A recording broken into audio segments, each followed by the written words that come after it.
Boa noite, sejam todos muito bem-vindos ao nosso talk show.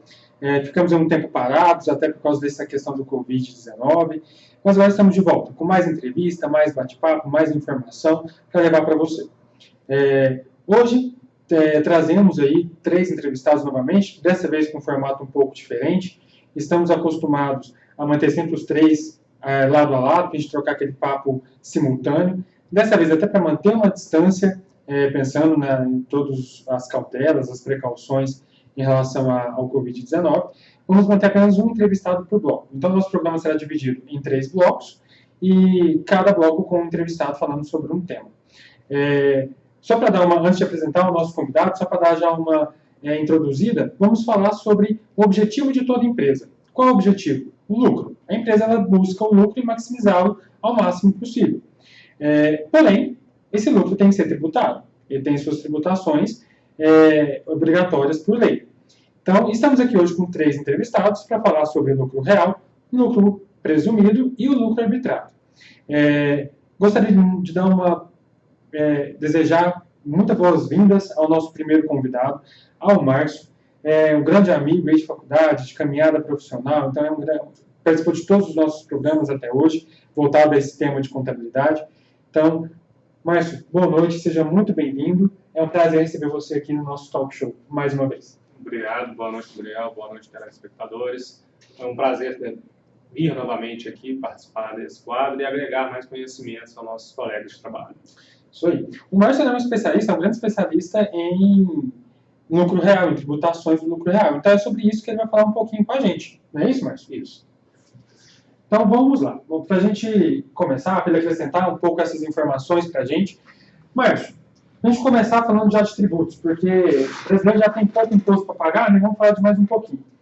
Eu pesquisando, vendo em algumas informações, eu vi que a empresa que ela está dentro desse regime de lucro real, ela paga, então eu vou confirmar, PIS, COFINS, ISS, IPI, ICMS, IRPJ, CSSL, tudo isso? Sim, cada um desses impostos tem suas especificidades e eu espero falar um pouco como funciona cada um deles na tributação do lucro real. Beleza, então, inicialmente, como que funcionam esses impostos, né? Como que eles são calculados, como que funciona? Inicialmente, podemos falar sobre os impostos sobre o faturamento. O que são impostos sobre faturamento? Seriam aqueles o PIS, COFINS, ISS, são impostos que serão calculados sobre o que você emitiu de nota fiscal. Você faturou, será calculado o imposto dele. E terá aqueles impostos que será sobre o lucro da empresa, que seriam o imposto de renda e o CSL, Contribuição Social sobre o Lucro Líquido. Entendi. E cada um tem uma alíquota diferente, Márcio? Ou existe aí um padrão para junto todos esses impostos com uma alíquota única ou não? Cada imposto tem um tipo de alíquota diferente. Cada imposto tem uma alíquota diferente. Ajudar o governo não quer, né? Por isso que o empreendedor, o empresário, o contador reclamam tanto. Sim, nesse ponto aí, até o nosso ministro Paulo Guedes, ele está no intuito aí da reforma tributária, criar o famoso IVA, que é para dar uma enxugada nessa quantidade de impostos. Vamos ver se eles vão conseguir fazer essa quantidade de impostos. Bem lembrado, mas eu até ia te perguntar isso mesmo, sobre essa questão do IVA, dessa reforma tributária, mas vamos deixar isso para o final, que a gente fala quais são os impostos que essa proposta dessa reforma tributária, só para a gente dar uma pincelada, deixar isso mais um pouco para o final, pode ser? Pode. Então vamos lá. Me conta, para a gente dar continuidade, então me conta um pouco sobre os impostos sobre faturamento. Você falou que tem sobre o faturamento e tem sobre o lucro, né? Como funciona? E como que a empresa é classificada para ser tributada também no lucro real? Como funciona mais ou menos isso? Realmente são 2 pontos. A empresa sendo lucro real, se ela faturou acima de 78 milhões, ela obrigatoriamente vai ser tributada pelo regime de lucro real. Agora, dependendo da atividade fim da empresa, como bancos, instituições financeiras, algumas de capitais que vêm do exterior, elas obrigatoriamente serão no lucro real, independente do seu faturamento. Quanto à questão do no caso, nossos impostos de faturamento, falar inicialmente do PIS e COFINS, no caso, por exemplo, o PIS e COFINS, que temos a alíquota de 1,65% e 7,6%, respectivamente, para cada imposto no regime de lucro real, tem uma vantagem, no caso do lucro real, não ser cumulativo, a gente chama de não cumulatividade. ela seria direito a créditos que é dito no mercado para ela conseguir abater. Esses créditos eles seriam de incidentes de insumo, de despesas de produção corridas e pago à pessoa jurídica domiciliada no país. Entendi. Então, mas você poderia dar um exemplo desses créditos? Porque, só para a gente entender o que seria, né? Só um exemplo sobre esses créditos, se divide em grupos, como que funciona? Sim, a gente pode dizer que a gente divide ela em 3 grandes grupos, que seria venda de mercadoria, e no caso esses créditos para quem vende mercadoria, seria permitido crédito na compra de mercadoria para revenda. Então eu sou uma vendedora de mercadoria, né? A mercadoria que eu compro para revender, eu obtenho crédito nessa compra.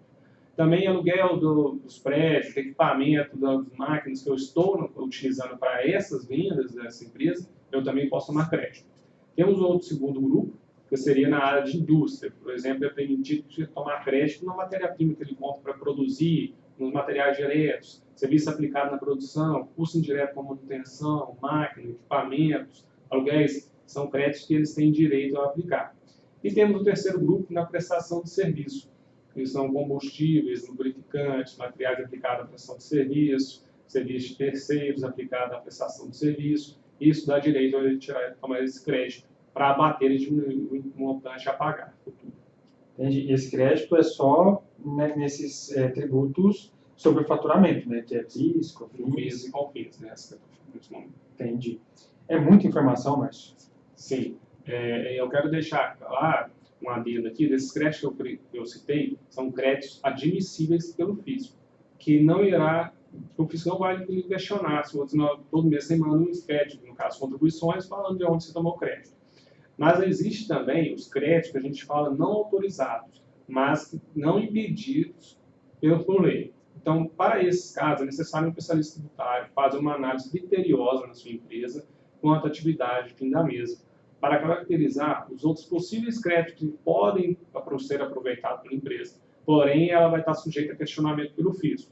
Mas com a possibilidade, no caso da empresa, obter um êxito em defesas administrativas jurídicas, ela pode fazer isso para diminuir o encargo tributário dela.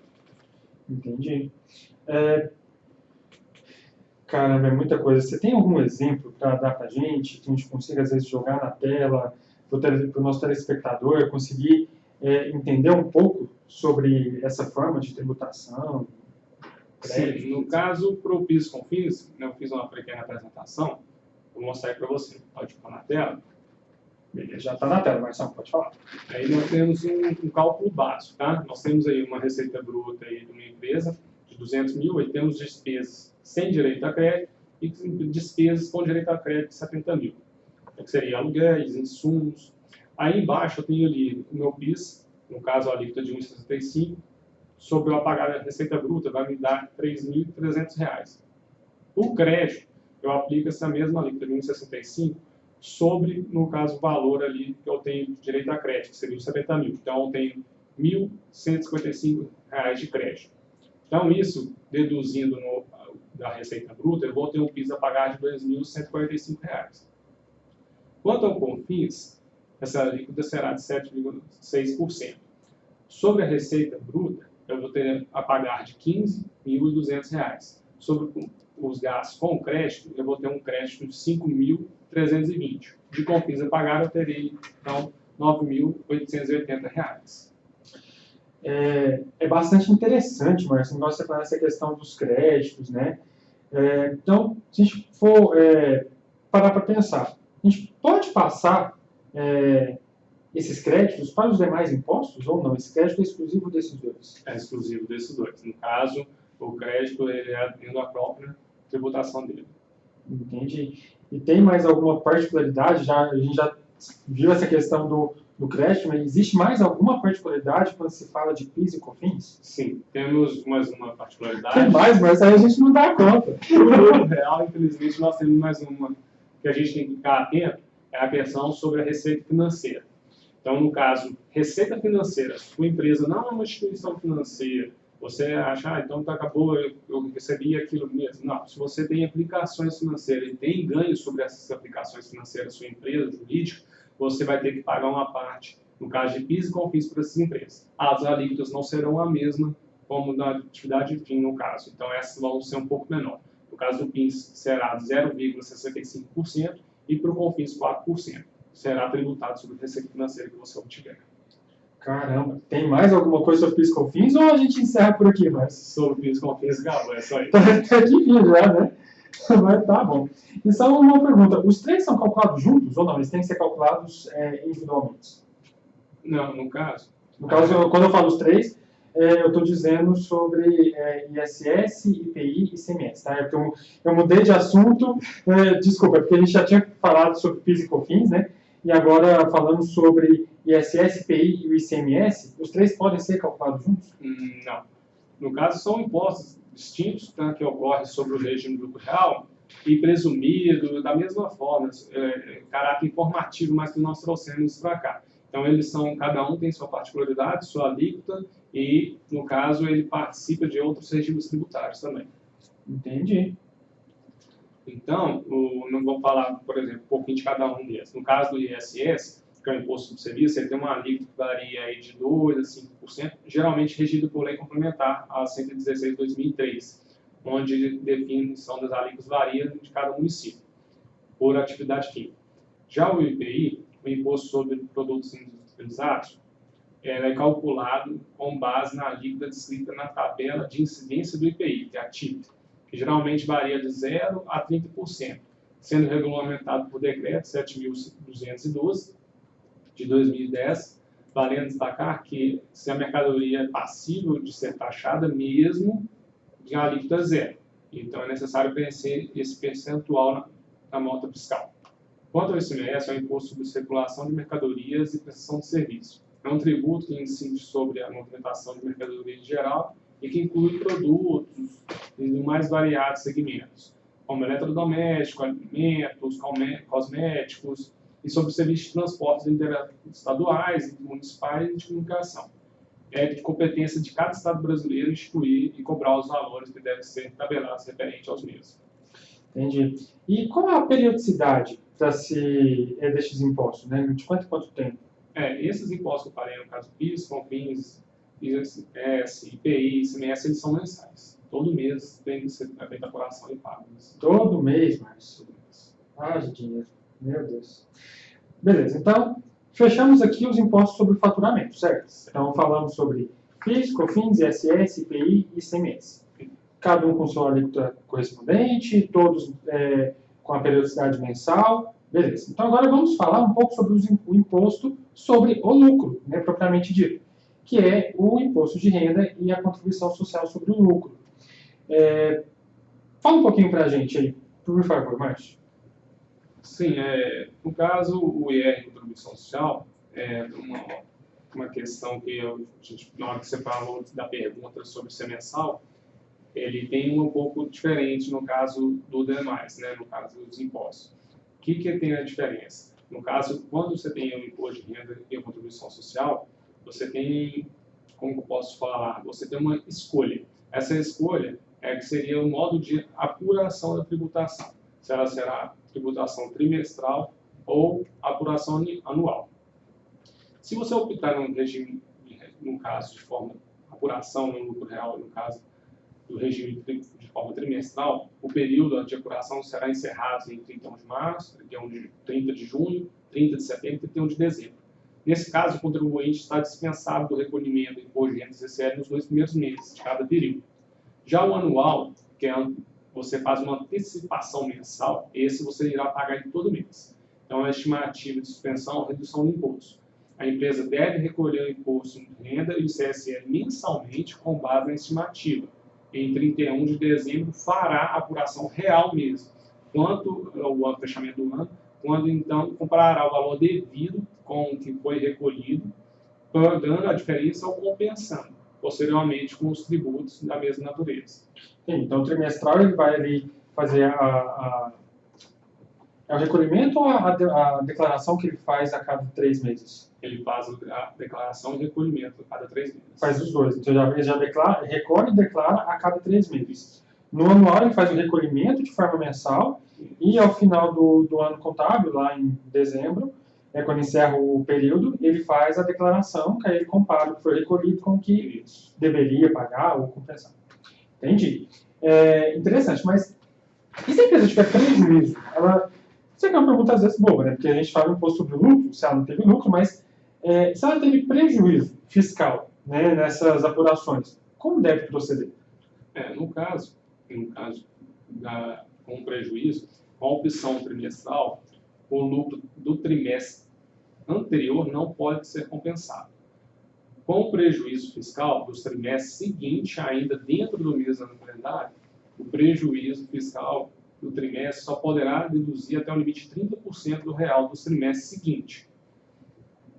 Por outro lado, a apuração anual, a empresa poderá compensar integralmente os prejuízos com lucros apurados dentro do mesmo ano calendário. Assim, o lucro de janeiro poderá ser compensado com o prejuízo de fevereiro ou dezembro, e o lucro de março poderá ser compensado com os prejuízos de qualquer mês. Quando se trata do regime de lucro real, poderá haver, inclusive, situações de prejuízos fiscais, em hipótese que não haverá imposto de renda e CSL a pagar. Entendi. Então, quando você falou em questão de compensar, principalmente na parte do trimestral, que pode compensar se tiver prejuízo, então é como se fosse créditos, né? Como, por exemplo, PIS, COFINS, né? Não, no caso é um pouco diferente. Seria o imposto de renda, nós teríamos a alíquota, aí nós teríamos adicionais, tá, que vão agregar esse a ser pago, e teríamos deduções e retenções, que diminuiriam esses valores. Já no contribuição social, nós teríamos a alíquota, deduções e retenções. A alíquota do imposto de renda é de 15%, a ser aplicada sobre o lucro real, apurado um adicional de 10% sobre a parcela quando exceder o valor de 20 mil, multiplicado o número de meses do respectivo período de apuração. Isso vale também no caso de apuração com base na estimativa mensal. A empresa pode deduzir o imposto, pagar incentivos fiscais, retenção na fonte e o saldo do imposto de renda apurado em períodos anteriores e os pagamentos indevidos ou a maior. Na contribuição social sobre o lucro líquido, a alíquota aplicável é de 9%, a base de cálculo 100 adicional e as retenções na fonte podem ser deduzidas do valor a pagar. O procedimento aplicável para a contribuição social é similar ao procedimento aplicável para o imposto de renda. Entretanto, existem diferenças na apuração da base de cálculo da contribuição social, como participação de debêntures, participação de empregados nos lucros, participações de administrações em lucros, custos, despesas indedutíveis listados na lei da amortização de ágio e deságio de investimento avaliado pela equivalência patrimonial. Entendi. Mas essa parte é bem complexa, né? Você consegue demonstrar de alguma forma mais prática, até para nosso telespectador conseguir entender um pouco melhor, eu mesmo entender, porque é mais complexo, né, essa parte. Sim, eu trouxe uma tabelinha também para demonstrar melhor. Então, peraí que a gente já pediu para colocar na tela. Então, Márcio, pode falar, já está na tela. Ok. Aqui nós podemos dar uma visualizar, temos o imposto de renda, 15%, contribuição social sobre o lucro líquido, 9%, e, no caso, nós temos ali, para calcular o tributo do lucro real, é utilizada a base do seu DRE, demonstrativo de resultado de exercício trimestral ou anual, que é constituído basicamente por vai vir a receita bruta dos últimos 3 meses ou ano, e isso vai vir com as deduções, devoluções ou impostos sobre vendas, vai ter ali deduções de custos dos produtos e serviços, menos despesas de operacionais de água. Aí isso vai ter ali, no caso, acrescentar despesas ou as receitas financeiras, elas podem vir, no caso, acrescentando ou diminuindo. Teríamos ali o lucro antes do cálculo do imposto de renda e antes da contribuição social sobre o lucro líquido. Depois ali nós teríamos, então, as taxações, ali, os impostos a pagar, menos seria o imposto de renda, menos o CSLL. Então, o lucro líquido real da empresa. Ali, nós teríamos um adicional depois de 10% dentro do lucro real, também sobre a receita bruta, no caso de empresas que atinjam mais de 20 mil de determinado mês. No caso de quem fizer apuração trimestral, por exemplo, excedendo 60 mil, deverá pagar os 10% sobre esses 60 mil. do restante desse faturamento logo após a calculação do imposto de renda. Um exemplo também, eu vou falar aqui, por exemplo, a empresa, faturamento bruto de 35 mil por mês em janeiro e fevereiro, ultrapassando, então, 20 mil em cada mês, resultando em faturamento de 105 mil. Para realizar o cálculo adicional do lucro real, será necessário utilizar a seguinte fórmula: adicional igual RBR, que seria receita bruta, menos 60 mil. E após isso, o adicional excedente versus os 10%.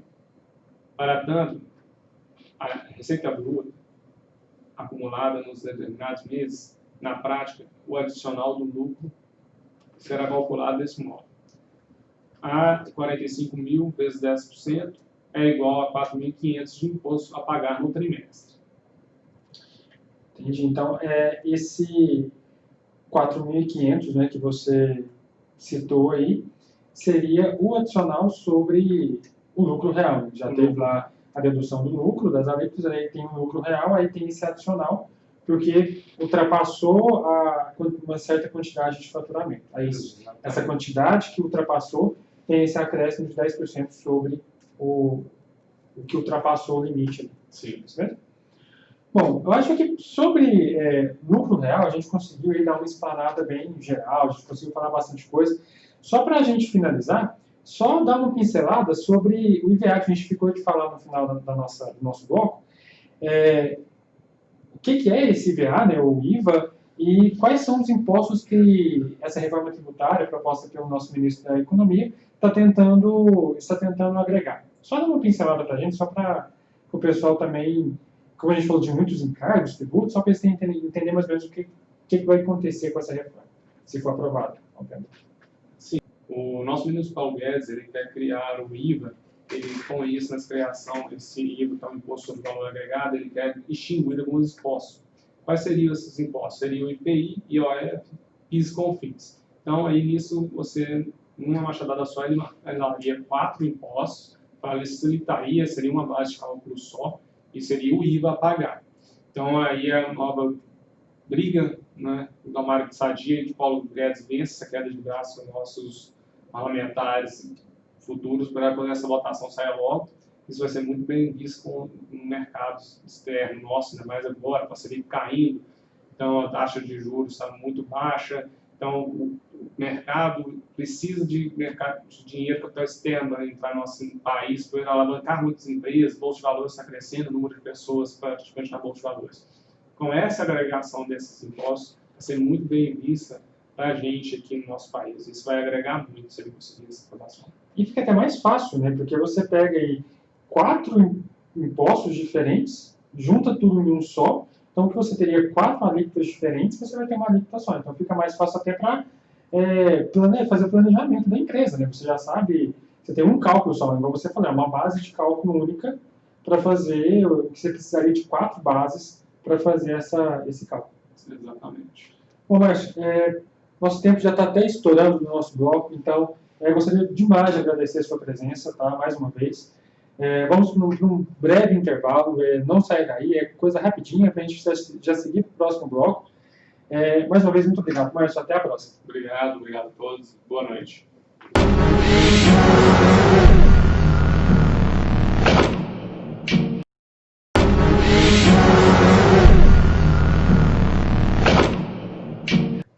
Bom, estamos de volta e nesse nosso segundo bloco, como prometido, com um novo entrevistado, agora com o Eduardo, um grande colega também de profissão e de faculdade, e vamos falar um pouco sobre o lucro presumido, que já falamos no primeiro bloco sobre o lucro real, e agora vamos falar um pouco sobre o lucro presumido.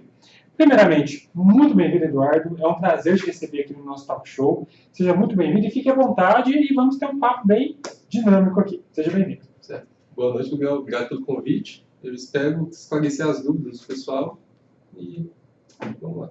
Vamos lá, o convite está sempre aberto, tá? Nosso programa aqui está sempre aberto, acho que esse assunto de contabilidade é muito cativante, né? Então, é muito bom receber pessoas que entendem do assunto. Vamos lá, então. Falando um pouco sobre lucro presumido, né? Igual falamos no primeiro bloco sobre lucro real. Fala para a gente de uma forma mais simplificada também, uma forma como você acha melhor sobre o que seria, né, esse lucro presumido, com a diferença, que tem uma diferença com o do lucro real, e quais são as empresas que são autorizadas a optar por esse tipo de regime, que é o de lucro presumido.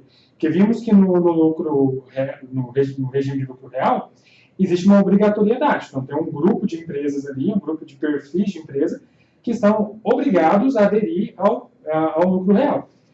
No lucro presumido, se funciona da mesma forma, você tem uma certa flexibilidade quanto a isso, só para a gente entender o que é e quais são as empresas que estão autorizadas a optar por esse regime.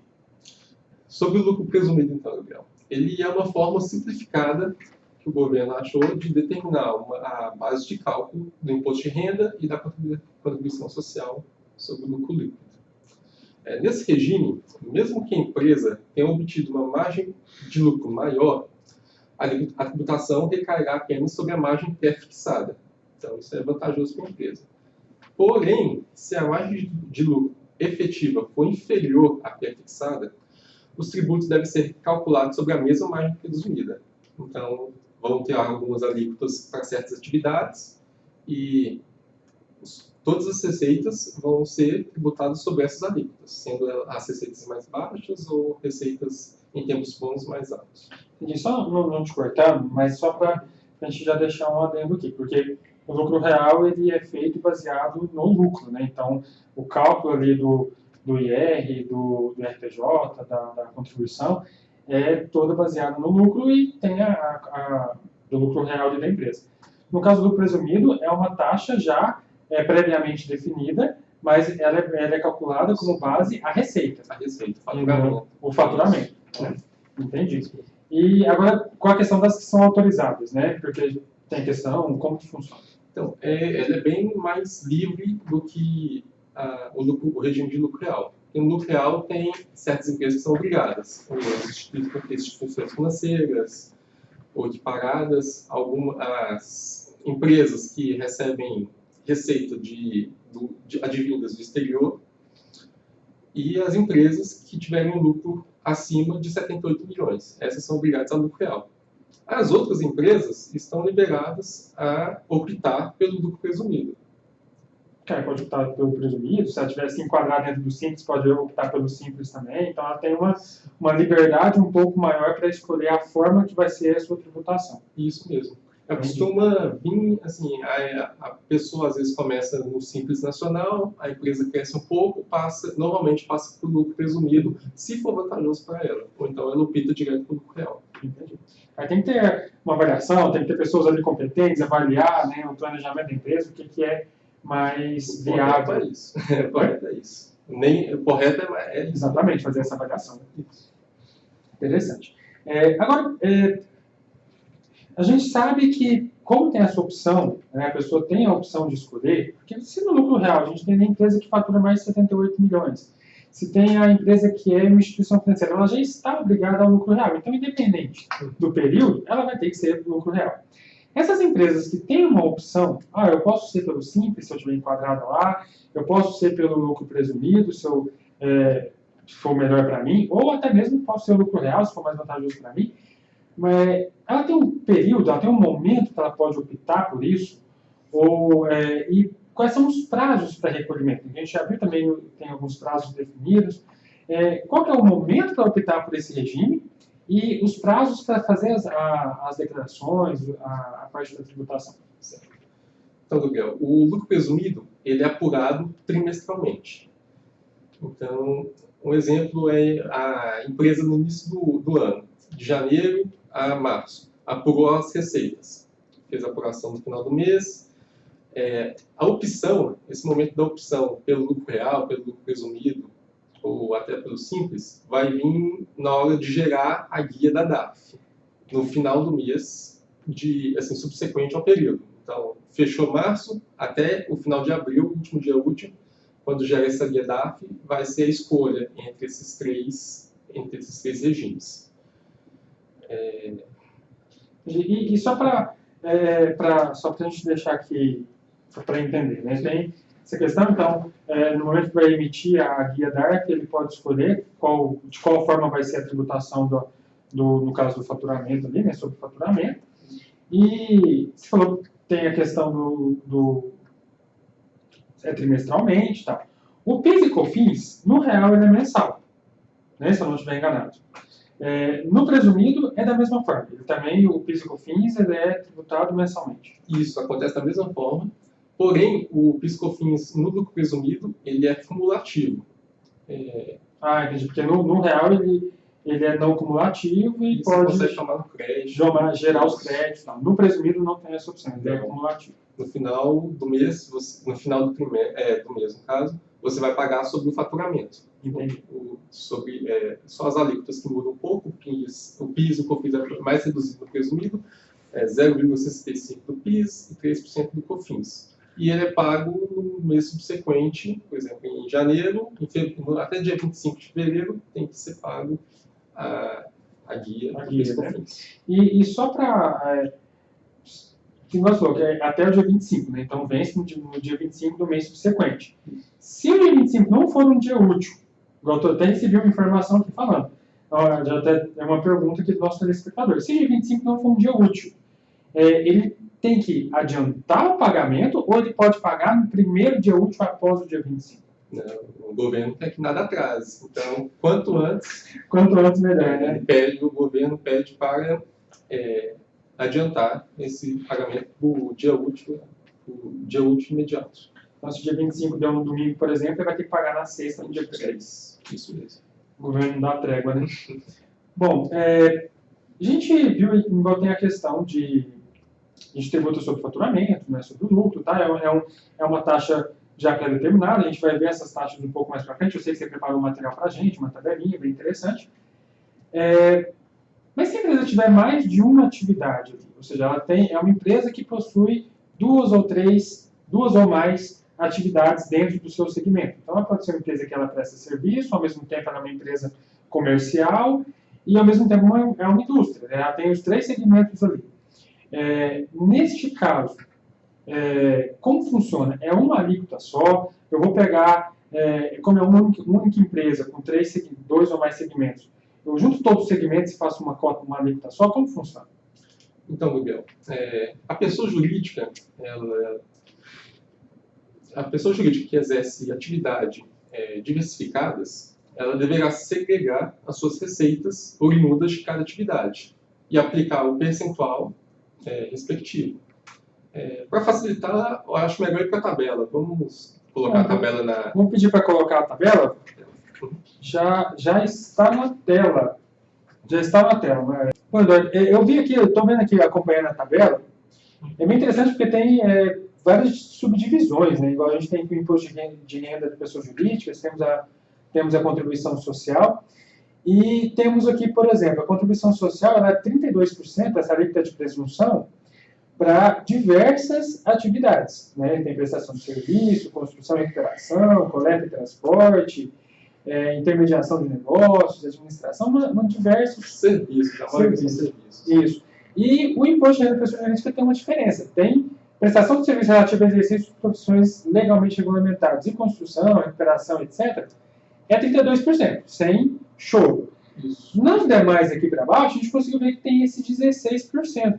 O que seria essa opção de 32% ou 16% para imposto de renda? Então, Gabriel, sobre as alíquotas do imposto de renda, o governo ele dá essa opção de reduzir as alíquotas de 32% para 16% para as empresas que exclusivamente fazem um tipo de serviço de atividades e que o faturamento anual dessas empresas sejam até R$120 mil. Então, o governo consegue dar esse desconto, digamos assim. Né? Então, se for um faturamento de até 120 mil anual, ele consegue aí uma presunção de 16%, ou seja, diminui pela metade a alíquota. Isso mesmo. Ultrapassou os 120 mil, aí obrigatoriamente vai ser os 32%. Isso mesmo. E é bom tomar cuidado no momento de decidir, porque o pagamento é trimestral. Então, se no final do ano der acima desses 120 mil, a pessoa que escolheu pagar esses 16%, se der acima, se ultrapassar esses 120 mil, ela terá correções, terá multas e vai ter que pagar esse a mais, que seria os 32% antes do ano inteiro. Entendi. E é interessante a gente ver aqui também, porque tem outras categorias que se enquadram aqui, que tem mais dois tipos de alíquotas diferentes, né? Temos aí serviço de transporte, né, que se enquadra dentro dos 16%, e temos uma série de categorias, que a gente consegue ver aí na tela, a 8%, e uma última categoria, isso para imposto de renda, né, deixando claro, e uma última categoria que é de revenda para consumo de combustível derivado de petróleo, álcool etílico, carburante, gás natural, que é 1,6%. Porém, no caso da contribuição social, todas essas categorias se enquadram dentro dos 12%. Isso. Sobre a contribuição social, esses 12% são mais para as alíquotas em receita de compra e de venda. E a de 32% acontece mais em serviços, né, atividade de serviços. Então tem essa divisão. Então, 32% é mais comum em prestação de serviço. 12% é mais comum em atividades de comercialização, indústrias. Tá? Interessante. Bom, voltando aqui para o nosso bate-papo, a gente viu essa tabelinha bem interessante. A gente viu as alíquotas, né? Mas como que funciona o cálculo, né? Eu tenho ali a minha receita, eu vou aplicar esse cálculo. Você mesmo falou que se a empresa tem mais de um segmento, né? Ela trabalha com mais de uma função, de um segmento ali, ela vai ter que adequar cada segmento na sua alíquota específica. Então, se uma é 32, a outra é 16, ela vai ter que separar isso aí, Isso, certo? separar as receitas. Separar as receitas, para saber o que é de cada segmento e tributar de acordo com a presunção de cada segmento. A gente tem um outro slide, um outro material que você trouxe para a gente, eu vou até pedir para colocar ele na tela também, que é sobre um cálculo, né? Igual o Márcio também trouxe um exemplo de cálculo. Já está na tela esse material. Você dá esse exemplo para a gente de como funciona o cálculo do imposto de renda. Eles têm alguns incentivos, deduções, etc. Então, para ficar mais visual, eu trouxe esse cálculo para a gente. Um exemplo. Uma atividade, poderia ser qualquer uma loja de hardware. Tem lá receita de vendas de produto 350 mil, receita de serviço 200 mil. Eu coloquei um ganho na venda de mobilizados só para deixar mais completo esse exemplo. É bom ter um ganho de vez em quando, né? Só perder é complicado. Então, Gabriel, a gente parte ali para a parte do imposto de renda da pessoa jurídica. Ali foi separada a receita de vendas. Revendo nossa tabela lá, se a atividade de vendas a presunção, né, do imposto de renda. Isso. Olhando a tabela, na atividade de vendas, a alíquota aplicada para o imposto de renda é o 8%. Então, tem ali os 350 mil vezes 8%, que dá o 28 mil. Na parte do serviço, a mesma coisa, a alíquota é de 32%. 200 mil vezes 32%, que dá os 64 mil. E o ganho, ele, se for ver, não multiplica por nenhuma alíquota, porque ele vem somado na base de cálculo. Mas ele entra na base de cálculo, então, por ter sido um ganho, tem que ser calculado também. Isso. Esse ganho poderia ser qualquer outras receitas. Por exemplo, uma receita financeira que não entra em serviço e nem em venda de produto. Um ganho de capital. Esse tipo de receita seria uma soma na base de cálculo do imposto de renda. Certo? Aí a gente tem a base de cálculo, 97 mil. Para calcular o imposto de renda, a gente tem a alíquota geral de 15%. Isso é para todas as bases de cálculo, que dá os 14.550. E, além disso, como acontece no lucro real também, tem uma alíquota adicional para o lucro acima dos 60 mil trimestral. Então, como deu 97 mil, os 97 mil menos 60 mil dá 37 e os 10% dá 3.700. Finalizando com essa tabelinha do imposto de renda pessoa jurídica, tem ali então os 14.550, a alíquota adicional 3.700, totalizando o devido 18.250. E nesse exemplo eu não coloquei dedução para não complicar ainda mais, mas poderia ter algum imposto de renda retido na fonte, que deduziria nessa parte, e o imposto de renda a pagar seria o total, 18.150, menos seria as deduções. Entendi. E com relação à contribuição social, né? Eu sei que você trouxe um cálculo aí de exemplo também. Já está até na tela.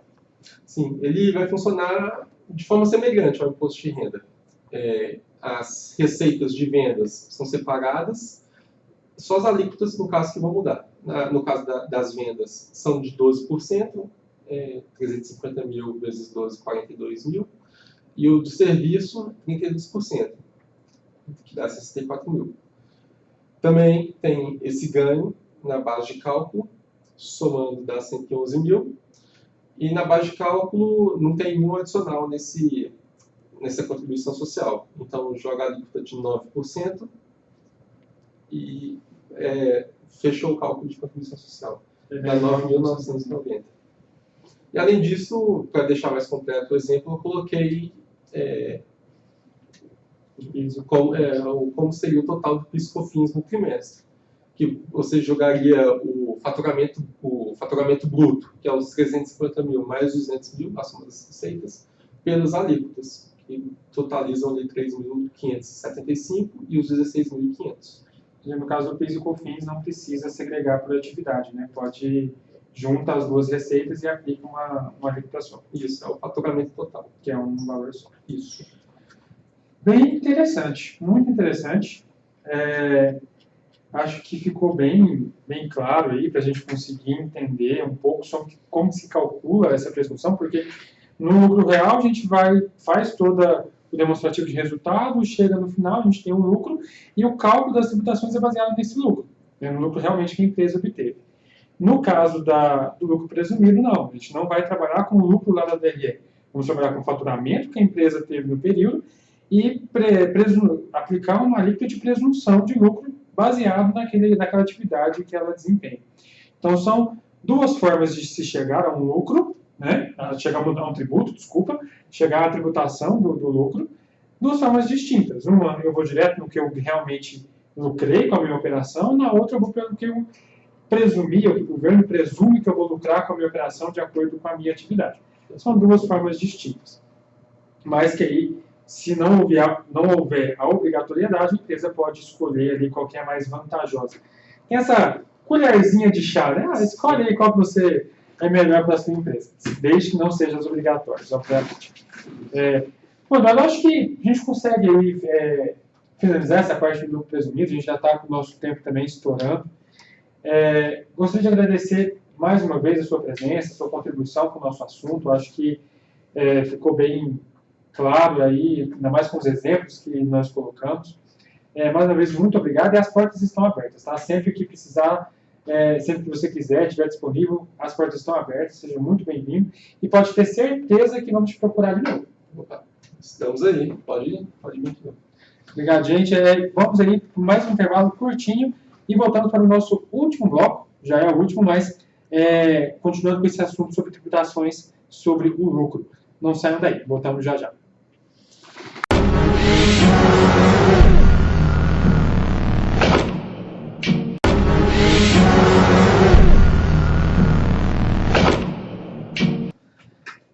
Bom, estamos de volta. Agora para o nosso último bloco, vamos falar sobre lucro arbitrado, conforme já foi adiantado ao final do último bloco. Para tratar com esse assunto, já tivemos o Márcio falando de lucro real, o Eduardo falando de lucro presumido. Agora, nesse bloco, também tem um grande amigo, esse programa é feito só com amigos, né? Tem um grande amigo também da época de faculdade, temos uma jornada aí profissional juntos também. Então, gostaria de desejar muito boa noite a você, Murilo, seja muito bem-vindo, já participou de outros programas com a gente, então a casa é sua, sinta-se em casa. Muito bem-vindo. Boa noite, Gabriel, muito obrigado. Boa noite aí aos nossos telespectadores. Bem, pessoal? Bom, Gabriel, vim trazer hoje um assunto para você, um tema bastante importante, né, dentro da questão de tributação das pessoas jurídicas, só que muitas vezes é deixado de lado, tanto pelos profissionais como pelos empresários, né? É sabido que, de acordo com a Receita Federal, nós temos as empresas jurídicas no nosso país estão sujeitas a 3 formas de apuração dos lucros: lucro real, muito bem falado aí pelo Márcio, lucro presumido, bem falado pelo Eduardo. Em alguns casos específicos, o lucro arbitrado, né? Apesar das duas primeiras serem mais comuns, vamos focar nosso bate-papo diretamente no lucro arbitrado. Foi bem colocado você falando que as duas primeiras, real e presumido, são as mais conhecidas. Eu acho que são poucas as pessoas que conhecem, ou que, assim, quando eu digo pessoas fora da área da contabilidade, obviamente, mas que conhecem esse lucro arbitrado. A gente sabe, lucro real, até pelo nome a gente sabe, é o lucro que realmente a empresa teve, então vamos tributar em cima disso. Presumido é aquele lucro que o governo presume que você vai ter de acordo com a sua atividade. E o lucro arbitrado? O que é esse tal lucro arbitrado, que até o nome é difícil de falar? O que é isso? Então, Gabriel, basicamente ele corresponde a um cálculo do imposto de renda que pode ser usado pelo contribuinte ou pela autoridade tributária, tá? Aplicado caso a pessoa jurídica não realize o cumprimento das obrigações necessárias para estipular o lucro real ou o lucro presumido. Para ficar mais fácil assim, a gente pode citar alguns exemplos, né? Por exemplo, quando o contribuinte optante pelo lucro real não tem livro diário ou razão, ou quando deixa de escriturar livro inventário, né? Mas assim, além disso, né, o lucro arbitrado ele é mais geralmente utilizado diante de uma iniciativa do fisco. Porém, também tem possibilidade de ser usado a partir do movimento da própria empresa quanto contribuinte. Entendi. Então, só para a gente você já falou um pouco aí de como, né, quando se aplica o lucro arbitrado, mas só para a gente deixar bem frisado, porque a gente viu que tem as questões do lucro real, tem a parte de quem é obrigado a atender o lucro real, e quem está fora daquela obrigatoriedade é opcional. Escolhe pelo presumido, pelo real, ou, se for possível, o Simples Nacional, que não é o nosso assunto hoje. Mas, no caso do lucro arbitrado, quando que ele pode ser adotado? Só para a gente deixar bem frisado, porque como a gente teve essa parte bem frisada nos outros dois tipos, né, nos outros dois regimes, só para a gente deixar já bem gravado aí, quando que se aplica esse regime de lucro arbitrado. Então, Gabriel, de forma bem simplificada, a gente pode falar que o lucro arbitrado ele é utilizado quando não é possível determinar o desempenho financeiro da empresa, tá? Por razões diversas, pode ir de fatalidade ou até fraude, né? Nos casos em que há prejuízo à apuração do imposto de renda devido, cabe à autoridade tributária, na maioria das situações, ou até ao próprio contribuinte, né, conforme nós falamos, se valer do arbitramento. No caso das empresas, né, o lucro arbitrado ele pode ser aplicado em alguma das hipóteses que são previstas na legislação federal. Por exemplo, as Lei 8.981, Lei 9.064, 9.249, enfim, né, que tratam-se de casos bastante específicos, desde que conhecida a receita bruta, além de ocasiões excepcionais. Havendo o extravio, perda, impossibilidade de uso de livros fiscais e outros documentos contábeis para apuração do imposto de renda, acaba deixando aí uma brecha legal para as empresas poderem adotar o lucro arbitrado como cálculo do tributo, né? Por outro lado também, por iniciativa da autoridade tributária, isso acontece quando a empresa deixa de cumprir as obrigações acessórias que existem para determinar o lucro real ou o lucro presumido, né, falado pelos meninos. Podemos até dar alguns exemplos de situações que levam ao arbitramento do lucro pelo fisco. Por exemplo, opção indevida do contribuinte pela tributação com base no lucro presumido, ausência de escrituração fiscal por contribuinte obrigado à tributação com base no lucro real, deixar de elaborar demonstrações financeiras exigidas pela legislação, deixar de apresentar um livro contábil quando exigido. Então, indícios de fraude, vícios, enfim, dá para a gente reparar assim, uma leve similaridade entre esses exemplos, que o arbitramento geralmente ele é aplicado em razão de falhas no controle, organização e apresentação de informações contábeis, né, sobre a empresa. No caso, muito embora a Receita Federal esclarece que não trata de uma sanção, né? Mas assim, resumindo de tudo, né, ainda sujeito à apuração do lucro arbitrado, o contribuinte está passível de sofrer penalidade, e segue obrigada a comprovar a origem de todas as receitas recebidas, né? Entende? Então, é uma forma como você falou, não é uma penalidade, né? Não é tratado como uma punição, mas normalmente ele acontece quando existe alguma falha, né? Por exemplo, a empresa ela não tem ali uma forma de perder os livros, ou não tem uma forma clara de comprovar aquele lucro ali, e acaba que o órgão tributário competente vai lá e vai arbitrar esse lucro. Uhum. Não é uma punição, mas é uma forma do governo falar assim, não é porque você errou que você não vai pagar. Você não vai pagar por isso, exatamente. Né? Beleza. E como que se dá esse arbitramento? Como que vai se determinar, né? Vai se determinar esse lucro para ser tributado? Então, Gabriel, fazendo a apuração do imposto com base no lucro arbitrado, são aplicados alguns percentuais sobre a receita, quando conhecida, da mesma forma que acontece no lucro presumido, que o Eduardo falou. A única coisa é que ela acaba tendo um acréscimo de 20%, né? Agora, vale lembrar que a característica principal é a presunção do lucro, como o próprio nome já diz, né? Significa que no caso do desconhecimento da receita, o percentual estabelecido, até pela receita, é aquele que o órgão espera como lucro originado pela atividade. Podemos até trouxe para a gente dar alguns exemplos. No caso de atividade de revenda de combustíveis, esse percentual é de 1,6%. No caso de serviços hospitalares, 8%. No caso de transporte de cargas, 8% também. Prestação de serviços em geral, uma média de 32% e assim por diante, né? Então, já tem um lucro presumido para adotar, nesse caso onde se há necessidade de arbitrar. Né? Ou seja, sai um pouco daquelas alíquotas já conhecidas do real, no caso do presumido, e ele coloca, se você tem uma atividade e se eu precisar arbitrar o seu lucro, ele vai ser baseado nessas alíquotas aqui. Isso, na expectativa que eles têm da atividade, né? Da lucratividade da atividade.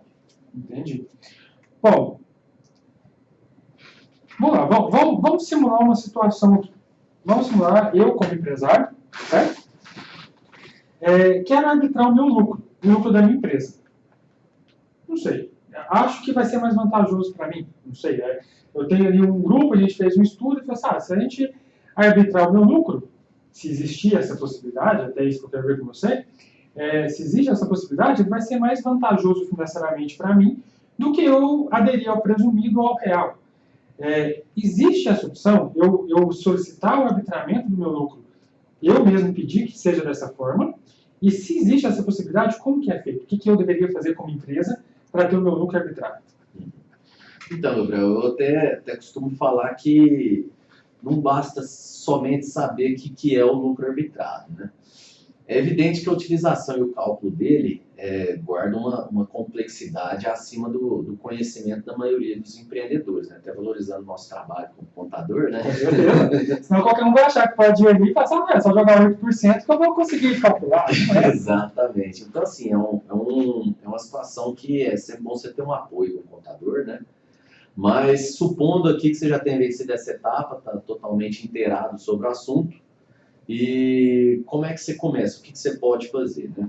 Bom, em primeiro lugar, a primeira coisa é estar ciente que são 4 períodos de apuração do lucro arbitrado, que ocorre trimestralmente. 31 de março, 30 de junho, 30 de setembro e 31 de dezembro de cada ano, certo? Realizada a apuração trimestral, a manifestação do contribuinte pela tributação, com base no arbitramento do lucro, ocorre com o pagamento da primeira cota, né, a cota única do imposto devido. Antes, porém, é preciso se dedicar aos cálculos, né, novamente dependendo muito do apoio da contabilidade. Ao fazer as contas, considera-se os percentuais variáveis conforme a atividade, né, exercida, somado aos ganhos de capital, juros e valores recuperados de perdas no recebimento de crédito, entre outras coisas. Resumindo, não é simples para qualquer pessoa fazer. Não mesmo. E nem é tão vantajoso também, porque você vai despender uma mão de obra imensa para tentar fazer isso, porque no final, se você tivesse feito ele pelo presumido, ou até mesmo pelo real, você poderia se beneficiar de bem mais. Você poderia pagar, às vezes, um tributo um pouco maior, mas a mão de obra que você economiza fazendo todo esse estudo, toda né? É uma coisa mais... Mas os detalhes de apuração por arbitramento não acabam por aí, né? Se optante pelo lucro real, a empresa pode arbitrar o lucro em um trimestre apenas, por exemplo, voltando a utilizar seu regime tributário por opção nas demais datas. Tá? Tem essa opção também. Se a receita bruta da empresa for desconhecida, nesse caso, o arbitramento, conforme falado, vai pegar de base aí os valores fixados pela legislação fiscal. São as chamadas bases alternativas, que prevê, por exemplo, o lucro real relativo ao último período em que houve escrituração de acordo com a lei. Já a procuração da contribuição social sobre o lucro líquido, o famoso CSLL, são utilizadas as mesmas regras utilizadas aí pelo lucro presumido. Tem as mesmas alíquotas, mesma coisa. Então, Então, ou seja, não existe chance de você ficar sem pagar o seu imposto. não.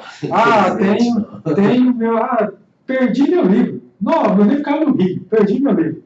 Ele vai pegar a sua última escrituração, vai fazer uma base ali, pessoal, sua renda vai ser baseada nisso aqui. Na sua atividade. A gente joga o lucro ali presumido daquela atividade e você vai pagar o imposto de qualquer jeito. Exatamente. Bom, é um regime menos complexo, digamos, não é que é menos complexo.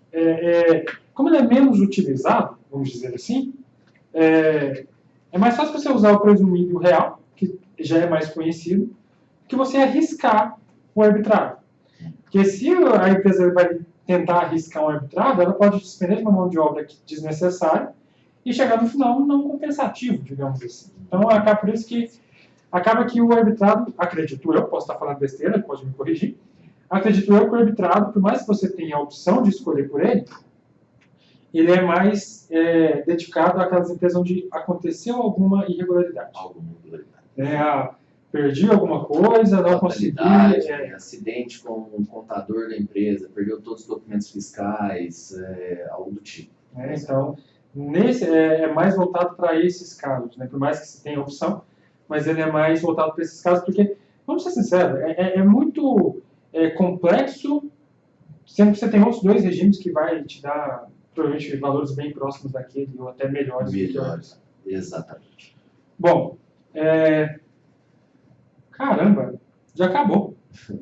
Então, assim, Murilo, de novo, falo que é um prazer receber. Né? Obrigado. Eu acho que esse programa foi um pouco diferente, a gente ficou com os 3 blocos com um único entrevistado, a gente está acostumado a ter os 3 aqui juntos, né? Então a gente vai comentando, um complementa o outro, mas é o momento que estamos vivendo, é necessário ter esse cuidado. Então, mas de qualquer forma foi um programa bem interessante. Mais uma vez gostaria de agradecer ao nosso convidado Murilo, aos outros 2 convidados que já passaram por aqui, ao Márcio, ao Eduardo, todos estão com o convite aí já feito para voltarem. Então, o próximo talk show voltado para a contabilidade, provavelmente teremos esses 3 convidados aqui, já são. Daqui a pouco a gente faz uma mesa redonda. Não precisa mais ter talk show, a gente faz uma mesa redonda e já tem garantido aí os convidados. Então, do mais, continue com a nossa programação. Agradeço demais a audiência de vocês, a atenção. Se tiverem dúvidas, mandem mensagens, mandem aí, entrem em contato com a nossa equipe. Estamos aqui para trazer o máximo de informações possíveis. Como o Márcio falou, tem a reforma tributária, mas isso é um tema para um programa não, acho que a gente vai gastar uns 3 programas para discutir uma reforma tributária, se é benéfica, se não é, se vai ser bom, se não vai, se vai dar certo, se não vai, então é outra história. Então, o nosso foco era o lucro, falamos sobre os 3 tipos de lucro, espero que tenha ficado claro para todos vocês. No mais, muito obrigado pela audiência, até a próxima, tenham uma boa noite e continue com a nossa programação normal. Boa noite, muito obrigado. Boa noite, pessoal. Obrigado, Gabriel, mais uma vez. Que isso, Murilo. Tá sempre muito bem-vindo no nosso programa. Obrigado, meu amigo. Até mais, pessoal.